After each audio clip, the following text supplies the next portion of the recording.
Keeping Up with Jones, the Lonnie Jones podcast adventure, is sponsored by SJ&L General Contractors. They are licensed in both Alabama and Tennessee, and they provide services such as mass grading, storm drainage, sewer and concrete improvement, asphalt paving, erosion control, demolition, and heavy hauling. If you need any of these services, contact them 931-433-4660, 931-433-4660. Also, they are in need of heavy equipment operators, concrete finishers, CDL dump truck drivers, and pipe layers. If you're interested in employment with this family-owned business, you can go to the website www.sjnl.com. That's www.sjnl.com.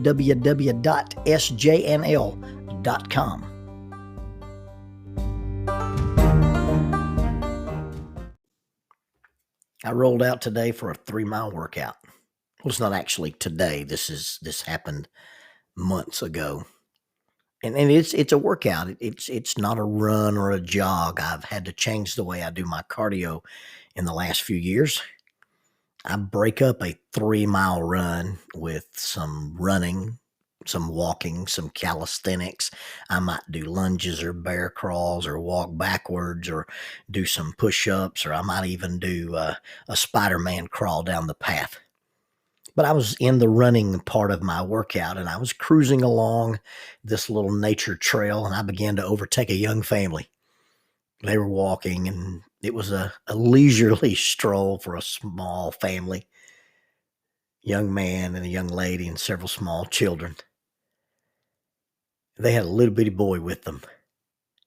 He had to be younger than 4. And as I trotted by, he smiled, waved at me, and just suddenly started running beside me.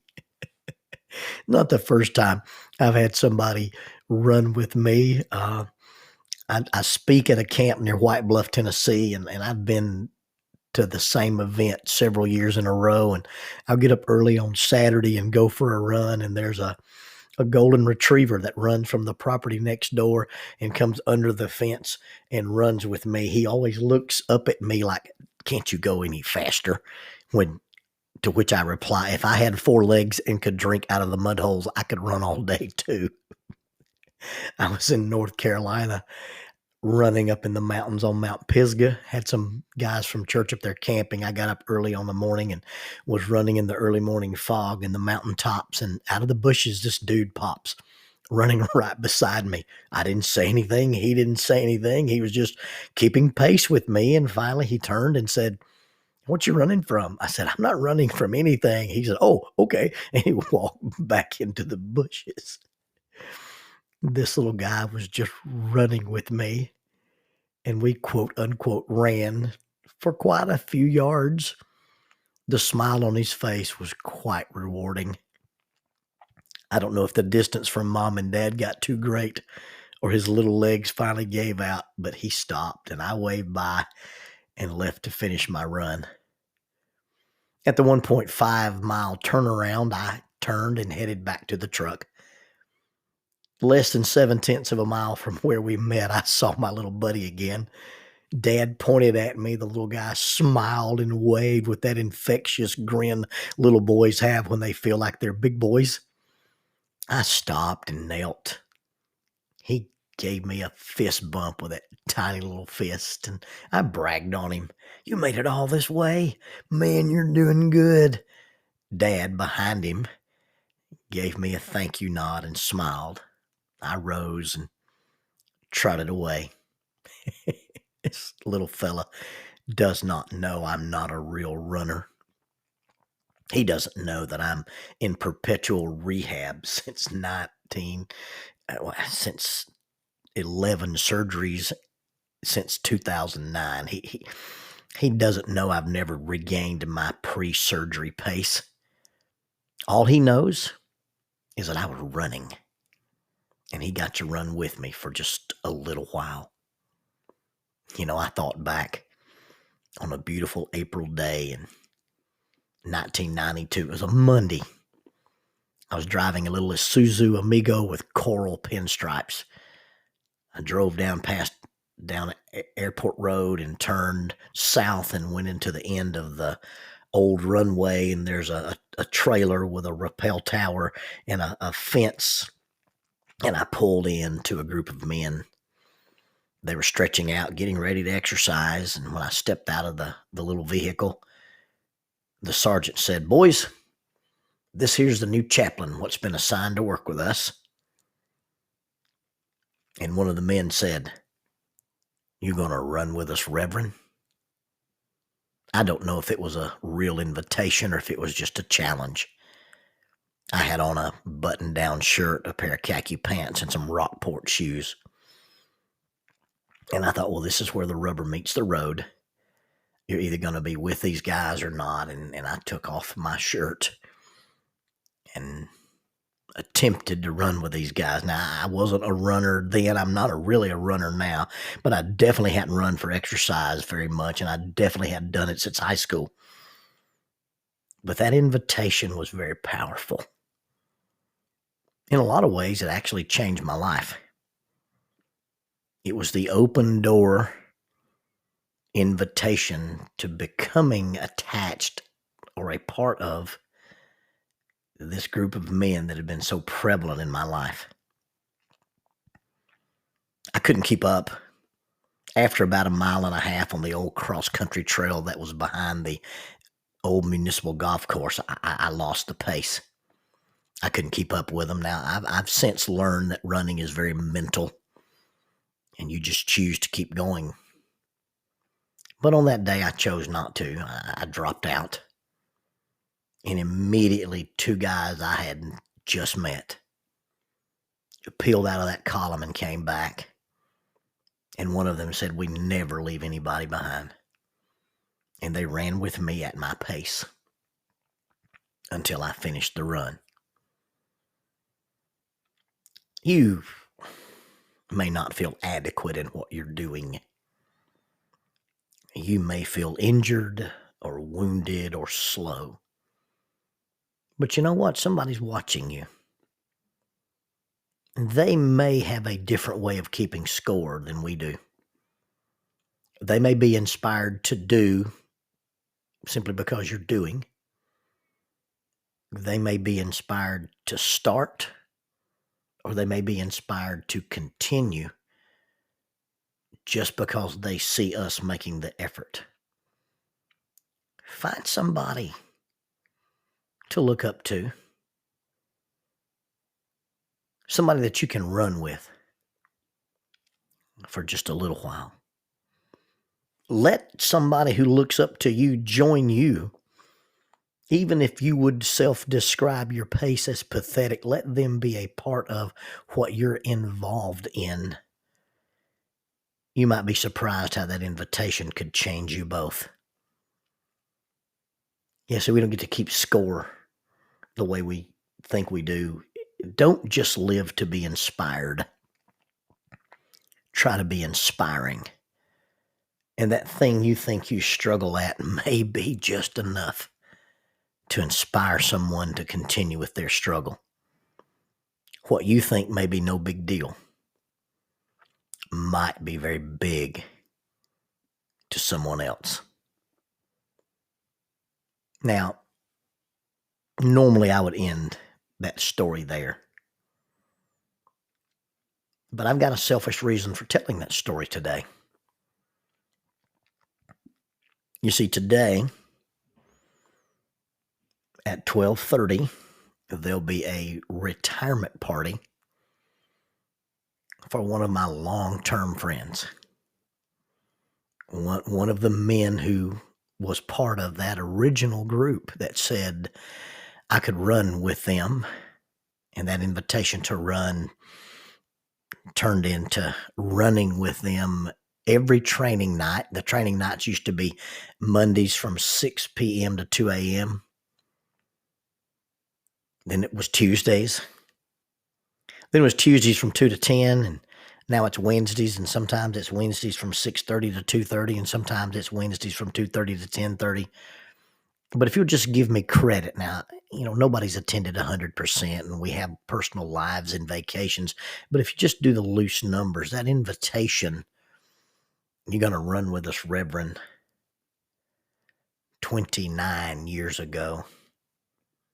That 3.2 mile run, if you count that I've run consistently on the training days for the last 29 years, that averages out to be about 4,000 plus or minus miles. Now, I wasn't a runner when I did that first trip, and because of that first trip, I've run not just on training nights. If you think that I've been running about 600 miles a year, which is not high mileage, but it's the mileage that I do, I've probably run close to 20,000 miles since that first invitation, but 4,000 of those miles have been with the men who are on that team. I remember in the middle 90s, Jackie saying, well, how long do you think you're going to keep this up? Because I was staying out one night a week till 2 in the morning and then coming home and getting up and putting in a full day at work. And at work as a youth minister, normally your day started at 8 in the morning and ended at 10 at night, especially if it was on a church night. And Jackie said, how long do you think you're going to keep this up? And I said, I'd like to probably do it until the last of quote unquote my original team cycles out, because these guys will get promoted and they take federal jobs and over the years we've been at this long enough, some of them actually retired. Well, I didn't get a chance to say anything about those other guys. I didn't have a podcast then, and when you go to their retirements, the chief and the deputy chiefs and the mayor and the command staff speaks, and it's not something you're invited to say anything at. But see, those guys, the original 11 guys of that SRT, Special Response Team, with their invitation to let me be included with them, really opened the door for my being able to be a chaplain. They could have easily said, well, hey, we don't want this outsider hanging out with us. They could have very easily said, hey, we're going to go for a run. You wait here, preacher. But instead, one of them said, hey, you're going to run with us, Reverend. And I did my best to join them and have done what I could over the years to be a part of not just their team, but their lives. And had those original guys not opened that door for me and let me in, I would not have been able to do what I've done and have the experience I've had with the law enforcement community. I didn't get to tell those guys bye publicly, but the original group, that original fall day, or the original spring day in 1992, was Joe Carter and Rodney Baker and Jim Goins, Mike Weeks, Donnie Daly, Dave Vaughn, Mickey Allen, Kerry Robinson, Phil Kramer, Mark Plemons, and the guy who said, you're going to run with us, Reverend, was Larry Shields. After 33 years as a SWAT cop, Larry will retire this year. His party is on this Tuesday. I think his official last day is the beginning of May. But without those guys, Larry's the last man standing. I think 35 years total as a cop, and 33 of the 35 years he's been with our SWAT team, and also served as a federal marshal in the fugitive task force. And I wanted to take a moment and tell you a running story, and how my running story began, an invitation that not just changed my lifestyle, but gave me a lifetime of differences.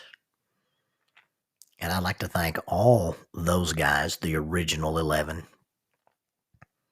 the subsequent guys, and I've got a Bible in either my body armor. Sometimes it fits in my plate carrier, and sometimes it hangs on my thigh pouch. But I've got a Bible that I carry with me, and all the names of all the men that I've ever worked with is in the back of that Bible. The list is such that I can't remember them all by memory anymore, but occasionally I pull that Bible out and I still pray for them all by name. And although the list has changed, and we've changed sergeants, and we've changed captains, and we've changed lieutenants, one name has been on every list every time. And that's the guy that said, "You're going to run with us, Reverend." And that's my friend, Larry Shields. Yep, Larry Shields. He's an amazing guy. I often try to use my advanced age as a reason for things I can't do anymore, but Larry's older than I am and still does all those things. Larry finished the Go Ruck challenge when the team did this backpack obstacle course one night in January, and Larry had the stomach flu and nearly whipped us when we tried to take his backpack away from him so we could help him get through the thing. Larry's the oldest guy to ever pass the SWAT team PT test. And I'm not talking about the state test. I'm talking about our test. The test that I don't know if it was Dave and Rodney or Dave and Rodney and Luzak that put that thing together. But Larry's the oldest guy to ever pass it. Larry's been an inspiration to lots of people, and especially in my life. I've come to know Larry as a devoted husband, a devoted grandfather, a man faithful to his profession of faith, and an absolute, true friend, and a guy that I would consider one of my brothers. Who'd ever thought that an invitation to run 3.2 miles would turn into a 29-year friendship? I am so glad that you asked me to run. And I'm so glad I tried. And I'm so glad you've inspired me to continue to try. My friend, we love you. Enjoy your retirement as much as a guy like you can enjoy being retired. I suspect you'll come back to the department as a trainer or on the range, but I can't imagine. I've never been on a SWAT team that didn't have a Larry Shields. I really can't imagine what a SWAT team will be like without a Larry Shields.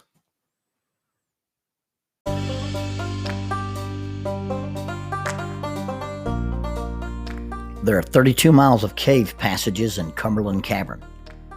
333 feet underground is the Volcano Room.